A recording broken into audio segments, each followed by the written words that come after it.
একদম চোখে আঙ্গুল দিয়ে দেখিয়ে গেছেন এই এই জিনিসগুলো যখন দেখবে তখন কিয়ামতের অপেক্ষা করো। আপনাদের সামনে আমি কিছু তুলে ধরার চেষ্টা করছি।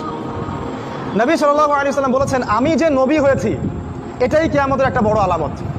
তিনি বলেছেন, বুইসতু আনা ওয়াসসাআ কাহাতাইন, আমাকে আর কিয়ামতকে এইভাবে পাঠানো হয়েছে, আমাকে আর কিয়ামতকে এইভাবে পাঠানো হয়েছে। মানে এই দুই আঙ্গুলের মধ্যে যতটুকু দূরত্ব, আল্লাহ রাসূল সাল্লাল্লাহু আলাইহি ওয়াসাল্লাম আর কিয়ামতের মাঝখানে এতটুকু দূরত্ব আছে। এই হাদিসটা উনি বলেছেন 1400 বছর আগে।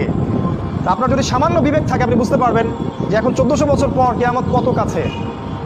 নবীজি আরো বলেছেন, আমার ইন্তেকাল কিয়ামতের একটা আলামত। তিনি আরো বলেছেন, কিয়ামতের অন্যতম নিদর্শন হচ্ছে মুসলিমদের ধন সম্পদ বাড়তে থাকবে। এমন একটা অবস্থা হবে যাদের পরনের কাপড় ছিল না, খাবার জুটতো না, পায়ে স্যান্ডেল ছিল না, এই রাখাল টাইপের দরিদ্র মানুষেরাও উঁচু উঁচু বিল্ডিং নির্মাণের প্রতিযোগিতা করবে। সে সময় আসেনি? বিগত 100 বছরে আপনি দেখেন কত